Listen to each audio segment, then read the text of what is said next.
नमस्कार दोस्तों, मेरा नाम है जयचंद गंटेलवाल और आप देख रहे हैं मेरा यूट्यूब चैनल जयचंद राजस्थानी। दोस्तों वीडियोस तो पता है, मुझे पता है कि कम आते हैं, पर मैं कोशिश करता हूं कि वीकेंड पे आपके लिए एटलीस्ट वीडियो ला पाऊं। तो दोस्तों आज का वीडियो ऑस्टमी एसोसिएशन ऑफ इंडिया के द्वारा मुझे बोला गया है कि बनाने के लिए स्पेशली, बिकॉज़ ये बहुत ही इम्पॉर्टेंट टॉपिक है जो मैं आज आपके सामने रखने वाला हूँ, जबकि मैंने ये भी फेस किया है, मैं भी ये जानता हूँ।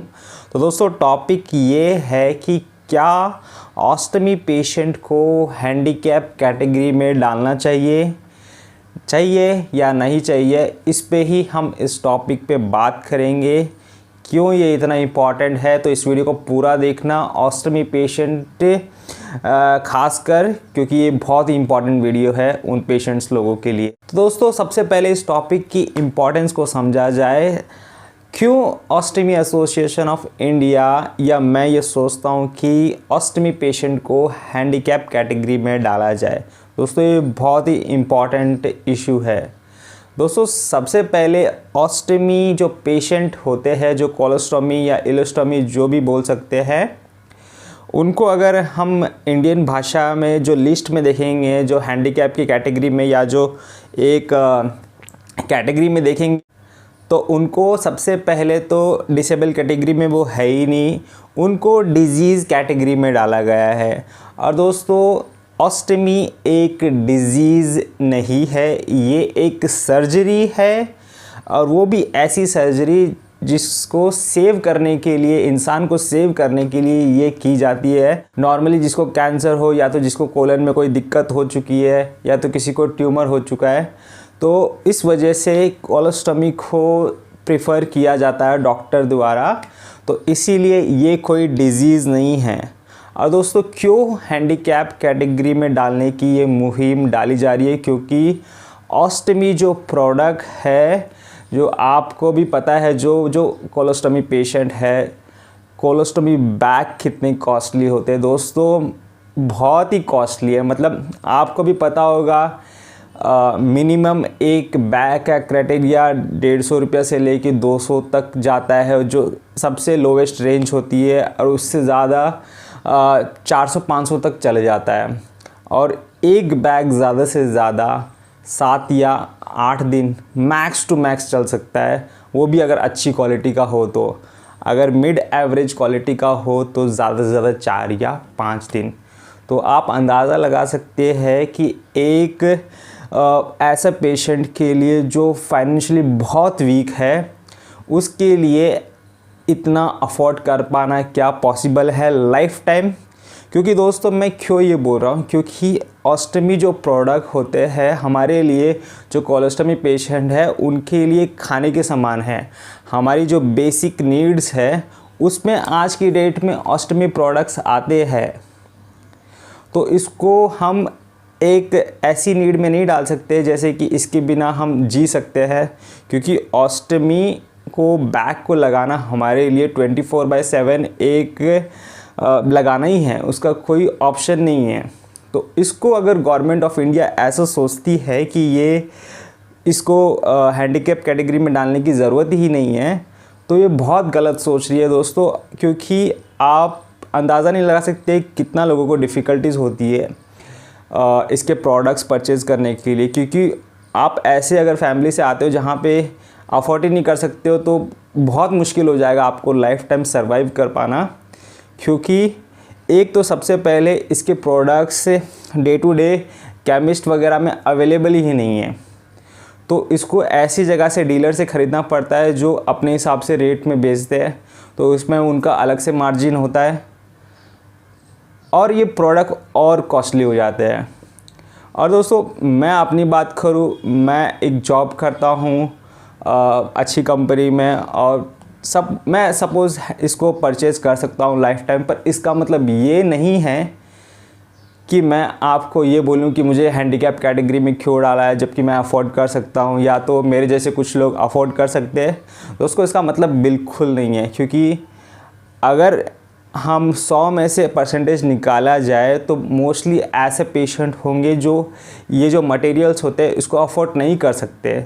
तो गवर्नमेंट ऑफ इंडिया को इस चीज़ को बहुत गंभीरता से सोचना पड़ेगा कि ऐसे प्रोडक्ट्स को हैंडीकैप कैटेगरी में डाला जाए, ऐसे पेशेंट को हैंडीकैप कैटेगरी में डालें ताकि उनको बहुत हद तक कुछ बेनिफिट्स मिल सके जो दूसरे हैंडीकैप पेशेंट्स उठाते हैं गवर्नमेंट द्वारा, जो सर्विसेज है, जो फैसिलिटीज़ है, और ये सारे प्रोडक्ट्स बहुत आसानी से इसको अवेलेबल किया जाए दोस्तों, नहीं तो बहुत मुश्किल हो जाता है। लॉकडाउन में मैंने देखा है कि ये सारे प्रोडक्ट्स मिलने इतने मुश्किल हो गए थे कि मैंने काफ़ी हद तक स्टॉक किया, तब इतना कुछ हो पाया, नहीं तो बहुत सारे ऐसे एरिया में हैं जो लोग इंडिया के, वहाँ पे ये प्रोडक्ट मिलते ही नहीं हैं, थैंक्स टू ऑनलाइन सर्विस, जहाँ पे ये सब चीज़ें आज की डेट में मिल जाती। अदरवाइज़ जो लोकल केमिस्ट होते हैं या हॉस्पिटल्स वगैरह में तो कुछ कुछ जगह पे उनको पता ही नहीं होता है कि ये होता है क्या है कोलोस्टोमी प्रोडक्ट, कोलोस्टोमी बैग।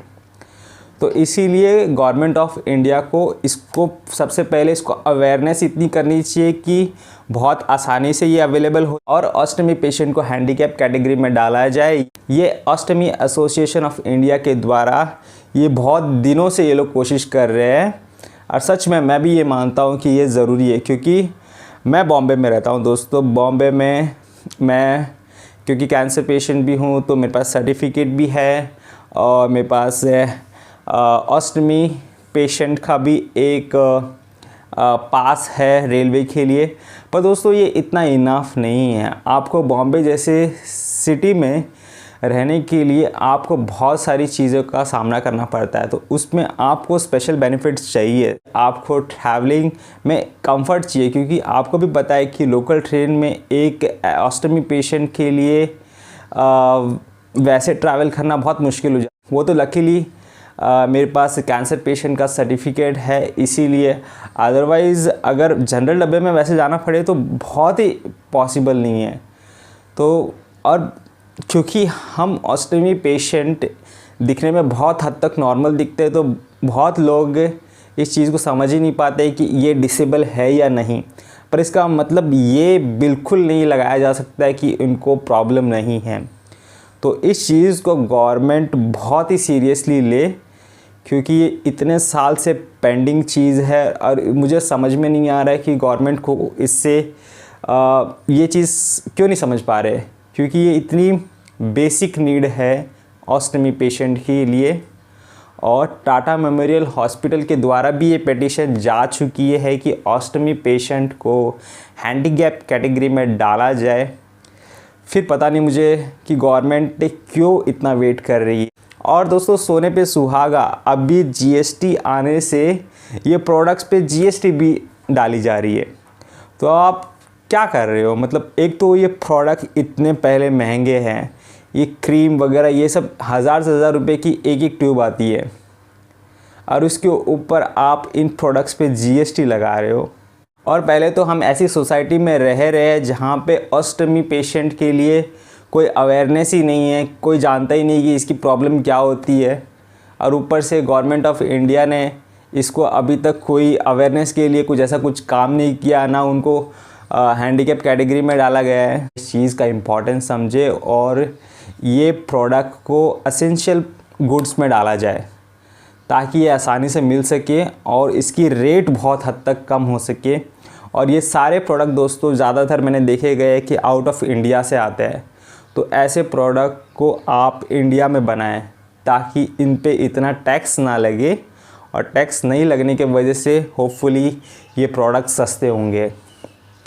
तो ये वीडियो में दोस्तों मैं आपको समझाना चाहता था कि अगर कोई बड़ा अधिकारी इस वीडियो को देख रहा है तो प्लीज़ आप इस पे कुछ काम कीजिए, क्योंकि हमारे देश में पहले तो ऑस्टमी पेशेंट में इतनी अवेयरनेस नहीं है, और जो है वो सामने नहीं आते, क्योंकि उनको बेनिफिट तो छोड़ दो, उनको एक बहुत अलग एंगल से देखा जाएगा अगर वो अपने आप को बता दे क्या है।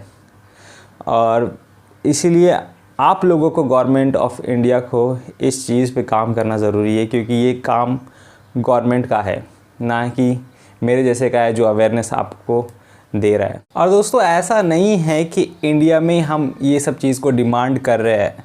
यूएसए, यूके, ऑस्ट्रेलिया, कनाडा, दोस्तों ये इतनी सारी एडवांस और डेवलप कंट्रीज़ है जहाँ पे इस चीज़ को स्पेशल प्रिविलेज दिया जाता है, डिसेबल कैटेगरी में डाला जाता है ऑस्टिमेट्स को, तो हमारे देश में ये सब चीज़ें क्यों नहीं? हम वेस्टर्न फैशन को और वेस्टर्न कल्चर्स को तो बहुत अच्छे से अडॉप्ट करते हैं, बड़े चाव से अडॉप्ट करते हैं, तो ऐसी चीज़ को क्यों नहीं अडॉप्ट कर पा रहे जहाँ पे ऑस्टिमेट्स को इतना फ़ायदा होगा इस चीज़ को कैटेगरी में, हैंडीकैप कैटेगरी में डालकर। तो थोड़ा अलग नज़र से सोच के देखना पड़ेगा, एटलीस्ट हमारे नज़र से सोच के देखना पड़ेगा गवर्नमेंट ऑफ इंडिया को, because we really need this. और दोस्तों मैं खास कर ये चीज़ चाहता हूँ कि हिंदुस्तान के किसी बड़े नेता को या किसी एक बड़े अधिकारी को या किसी एक बड़े सेलिब्रिटी को ऐसी दिक्कत हो। मैं ऐसा कोई इंटेंशन नहीं है, पर क्योंकि जब तक किसी बड़े अधिकारी या बड़े नेता को ये चीज़ समझ में नहीं आएगी, वो इस चीज़ पे काम नहीं करेंगे, तो जब तक बीतेगी नहीं तब तक आप लोगों को ये चीज़ समझ में नहीं आएगी। तो मैं चाहता हूँ कि ये अगर पूरे देश का अगर अच्छा होना है तो किसी एक इंसान को हो, जो एक सेलिब्रिटी हो या बहुत बड़ी शख्सियत हो, तो ही इस पे वो काम कर सकता है। नहीं तो इसको समझाना बहुत ही मुश्किल होगा कि ऑस्टिमेट को ये फैसिलिटी देनी क्यों इतनी ज़रूरी है। तो उम्मीद करता हूँ दोस्तों ये वीडियो आपको अच्छा लगा होगा। दोस्तों इम्पोर्टेंस वीडियो का बहुत है, अगर कोशिश करें कि ये वीडियो हमारी गवर्नमेंट ऑफ इंडिया तक कहीं ना कहीं पहुंच जाए, ताकि उस पर कुछ काम कर सके और ऑस्टमी पेशेंट्स लोगों के लिए कुछ भला हो सके फ्यूचर में, क्योंकि life of ostomy is very challenging. Positive attitude से भले ही बहुत सारी चीज़ें कम हो जाती है, पर इसका मतलब ये नहीं है कि चैलेंजेस कम हो जाते हैं। चैलेंजेस है दोस्तों, तो ये चीज़ गवर्नमेंट को समझनी ज़रूरी है, तो इसीलिए इस पे काम होना ज़रूरी है। तो ये टॉपिक अगर आपको अच्छा लगा हो तो इस वीडियो पे कमेंट ज़रूर करना, और आगे भी दोस्तों कैंसर से रिलेटेड वीडियोस और कोलोस्टमी से रिलेटेड वीडियोस आते रहेंगे, और मैंने ऑलरेडी बना भी दिए हैं। अगर आपने नहीं देखे तो मेरे चैनल पे जाके विज़िट करके आप टॉपिक देख सकते हैं जो जो मैंने कवर किए हैं। आपको सच में बहुत हेल्प होगी अगर वीडियोस को देखोगे, और आगे भी ऐसे वीडियोस आते रहेंगे। तो इसीलिए अगर आपने अभी तक मेरे चैनल जयचंद राजस्थानी को सब्सक्राइब नहीं किया है तो प्लीज़ सब्सक्राइब कर लो जल्दी से। तब तक मिलते हैं अगले वीडियो में। Take care and good bye.